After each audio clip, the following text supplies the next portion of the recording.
Pantauan tim liputan di rumah korban penumpang pesawat Sriwijaya Air SJ182 warga kota Lubuk Linggau bernama Rion Yogatama yang berada di Kelurahan Senalang, Kecamatan Lubuk Linggau Utara 2 sudah ramai didatangi kerabat dan warga setempat.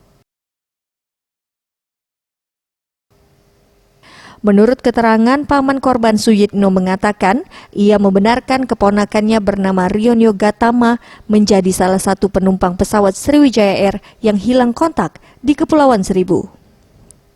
Suyitno menambahkan sebelumnya diketahui korban berangkat ke Kalimantan untuk urusan pekerjaan.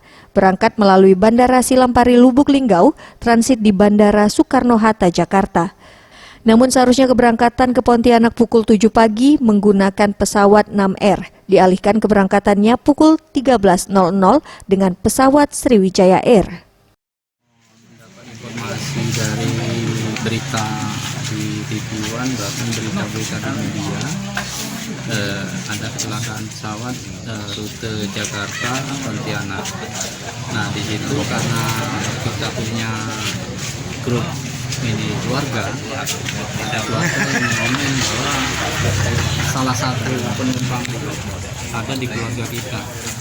Kita cross check dengan keluarga, memang benar adanya. Pada hari Jumat dia berangkat ke Jakarta, dari Jakarta dia berangkat ke Pontianak. Sementara itu, dengan adanya musibah jatuhnya pesawat Sriwijaya Air SJ182 ini, pihak keluarga terus menunggu informasi dari pihak maskapai maupun tim Satgas Pencarian Korban dari pemerintah. Tim Liputan Sriwijaya TV.